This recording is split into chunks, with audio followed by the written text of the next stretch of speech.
Sir एक सवाल और भी खास बन जाता है। अभी सावन आने वाला है। उत्तर प्रदेश की पुलिस लगी हुई है कि कानून व्यवस्था मजबूत हो और जो कांवड़िए हैं उनको कोई दिक्कत नहीं होनी चाहिए। लेकिन जो दूसरे समाज के लोग हैं अब उन्होंने भी अपनी बैठकों चौपालों और घरों में एक चर्चा शुरू कर दी है। जिस तरीके से सावन के महीने में कांवड़ियों की मदद पुलिस करती है, सरकार करती है, इनके लिए रोड सड़कें अलग तरीके से होती है, तमाम खाने पीने की व्यवस्था सरकार करती है। और यही सरकार, यही योगी जी की पुलिस 10 मिनट नमाज पढ़ने के लिए परेशान करती है। और यहाँ तक देखा जा रहा है ईद के दिन भी अगर किसी ने गलती से नमाज की नियत सड़क पर बांध ली, हालांकि सर आप एक पढ़े लिखे ऑफिसर्स रहे हैं, डॉक्टर भी हैं, ईदगाह जंगल में होती है सर, वहाँ की सड़क भी बिल्कुल और ट्रैफिक सिर्फ मुसलमानों का होता है। लेकिन किस तरीके से इस बार भी पुलिस ने मुसलमानों को बंद कर दिया जिन्होंने गलती से बाहर नमाज पढ़ ली है, क्या कहेंगे आप? देखिए, एक शब्द है सहिष्णुता, समावेश। ये दोनों शब्द बहुत ज़्यादा सनातनी शब्द, सहिष्णुता, समावेश। तो हमारे समाज को समावेशी होना होगा। समावेशी से ये है, इस देश में मुसलमान हकीकत है, कोई अरब से नहीं आए हैं। इसी देश में संविधान से देश चल रहा है, या किसी और से तो नहीं चल रहा। संविधान में इस बात की अनुमति है हर नागरिक को कि अपनी श्रद्धा अनुसार वो धार्मिक आस्था रखे जी। और उसका पालना करे। सरकार का जो शब्द है पंथ निरपेक्षता, सेक्युलरिज्म, जिसे गलत परिभाषित करते हैं। धर्म निरपेक्षता नहीं हो सकता, क्योंकि हमारे यहाँ धर्म शब्द के मायने अलग। राजधर्म होता है, पितृधर्म होता है, बच्चे का धर्म, और इस तरीके धर्म हम कर्तव्य से लेते हैं। धर्म का हमारे यहाँ मायना कर्तव्य है कि मेरे क्या फर्ज हैं, किया किसका क्या है कि भाई पानी आग का धर्म है जलाना, तो उसकी प्रवृत्ति क्या है। प्रवृत्ति और फर्ज दो चीज़ों से धर्म होता है। तो हम पंथ निरपेक्षता शब्द इस्तेमाल कर रहे हैं। पंथ निरपेक्षता के सीधे मायने हैं कि राज किसी से भेदभाव नहीं करेगा। किसके आधार पर? लिंग भेद के आधार पर, रंग भेद के आधार पर, मजहब के आधार पर, जात के आधार पर, प्रांत के आधार पर, भाषा के आधार पर, खान पान के आधार पर भेदभाव नहीं करेगा। तो अगर आप कर रहे हैं इनमें किसी से भी उल्लंघन, तो आप अपने धार्मिक नहीं है आप, क्योंकि आप अपने राजधर्म का ही पालन नहीं कर रहे हैं, पहली बात। दूसरी बात, आस्था जो चीज़ है उसके लिए उनकी जान माल की हानि ना हो, सुगमता से चीज़ें हो जाएं, सुरक्षा से हो जाएं, बहुत अच्छे, ये सुनिश्चित कराना, चाहे वो कोई कावड़ हो, चाहे वो कोई ईद का दिन हो, जी। ये राज्य की जिम्मेदारी है साहब। ईद मनवाना उनकी जिम्मेदारी नहीं है, ईद मनाना या कावड़ चलाना। लेकिन कावड़ ठीक से चल जाए, ईद अच्छी हो जाए, कानून व्यवस्था अच्छी रहे, ये जिम्मेदारी राज्य की है।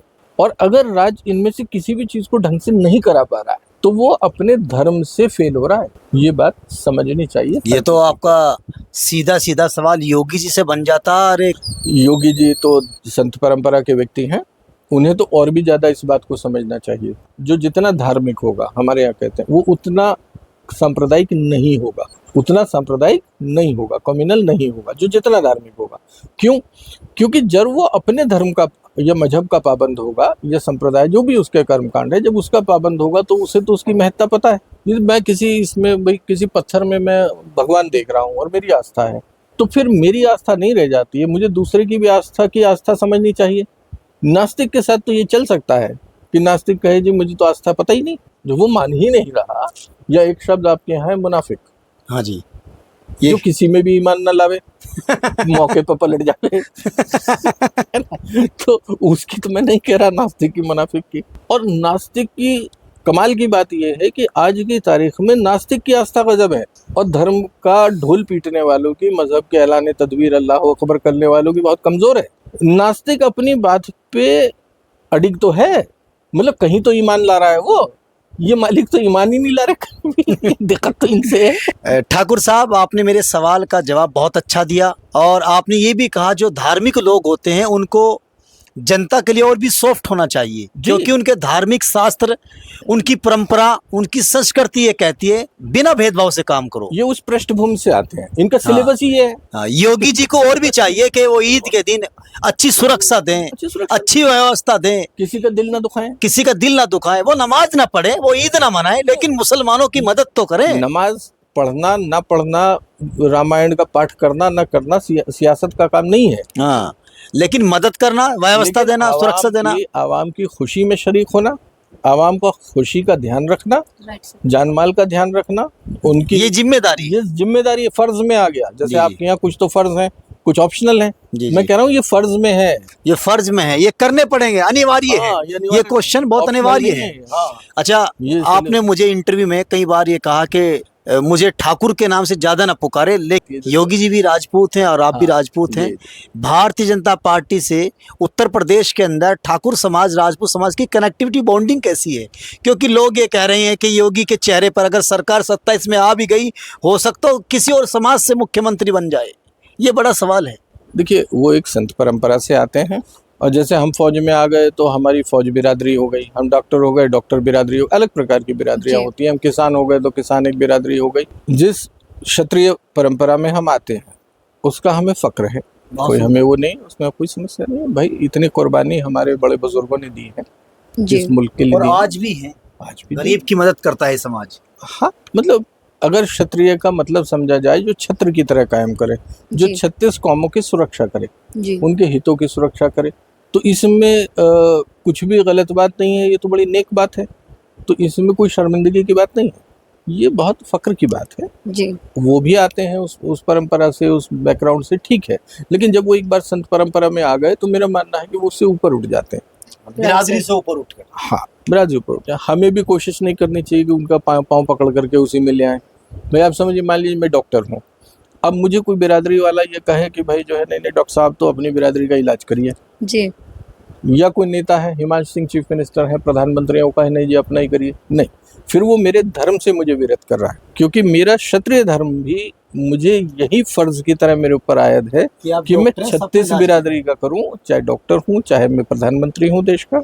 और हमारे बड़े भाई, मुझे तो फक्र भी रहेगा और इस बात का खुशनसीबी भी है मेरी कि हमारी बिरादरी से 2 प्रधानमंत्री हुए, माननीय विश्वनाथ प्रताप सिंह जी और माननीय चंद्रशेखर जी। मैं शायद वाहिद आदमी हूँ इस समय, इस उम्र का अकेला आदमी हूँ हिंदुस्तान में, शायद और भी होंगे मुझे नहीं पता, पर वाहिद आदमी हूँ जिन्हें दोनों का आशीर्वाद मिला। बहुत सुंदर, बहुत और जब मुलायम सिंह जी ने मुझे जेल भेज दिया था 2006 में जी, तो मुलायम सिंह जी को डांट पड़ी थी मेरी वजह से, चंद्रशेखर जी ने डांटा था जी, और वीपी सिंह जी तो जेल में भी मिलने आए, राइट, चंद्रशेखर जी ने भेजा। तो मैं वाहिद आदमी हूँ, तो मुझे उस बात का फक्र है। लेकिन आप अपने फर्ज को भी तो समझिए, फर्ज आपका ये नहीं करता। अब दुर्भाग्य क्या हो गया है, देश में जातिवाद बहुत बढ़ गया, बहुत, अब धर्म भी बढ़ गया।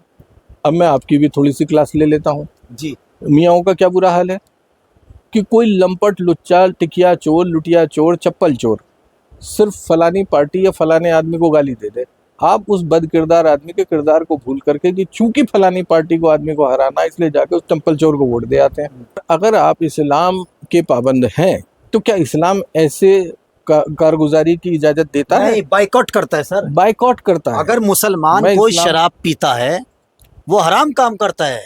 और उस इस्लाम में भी मैं बहुत बड़ा जानकार नहीं हूँ, लेकिन छोटी मोटी जानकारी, चूंकि हिंदुस्तान में ऐसी मिश्रित सी कल्चर है कि थोड़ा बहुत हम एक दूसरे के बारे में बहुत ज़्यादा जान जाते हैं, और मैं इसे भी खुशनसीबी मानता हूँ। हमें खाने में, पीने में, ऐसी चीज़ों में इतनी सहूलियत है, इतने फ़ायदे हैं सीखने में एक दूसरे के कल्चर, कि दुनिया के किसी और मुल्क में इतनी सहूलियत नहीं है। तो मैं इस मुल्क में ये भी एक खुशनसीबी मानता हूँ कि हम ना भी चाहें तो भी हम दूसरों के बारे में, कुरान के बारे में, इस्लाम के बारे में, सिख के बारे में, जैन के बारे में, बौद्ध के बारे में मतलब खामखाई इतना जान जाते हैं। तो थोड़ी बहुत मेरी जानकारी है। जिस जगह पे झगड़ा हो उस जगह पे मस्जिद तामीर नहीं की जा सकती जी, विवादित जगह पे नहीं। कि मैं वही कहा, विवादित नमाज तो पाक साफ पवित्र जगह पर होगी जी, अल्लाह की इबादत वहीं कबूल होगी जी।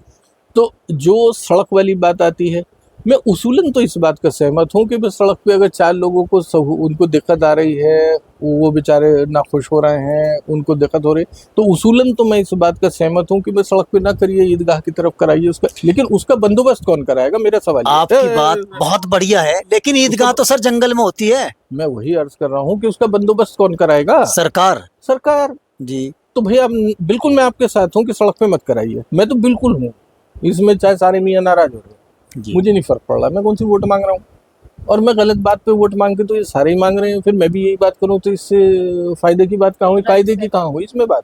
फायदे की तो हो सके कि मैं उल्लू बना के ले लूं, तो इतने दिन से मुसलमान बेवकूफ तो बन ही रहे हैं। वही राज में वहां थे, अब इनका राज आ गया तो इधर घुस गए। पहले यहाँ वोट ले रहे थे, वहां वोट ले रहे हैं, वही तो है। तो इस मुल्क में दो तरीके के लोग हैं, एक वो हैं जिन्हें हर हाल में राज में रहना है, और दूसरे वो हैं जिन्हें हर हाल में राज के नीचे रहना है। इस्तेमाल होना है। बड़ी बात कह दी है। तो वो वाले या शेख अपनी देख।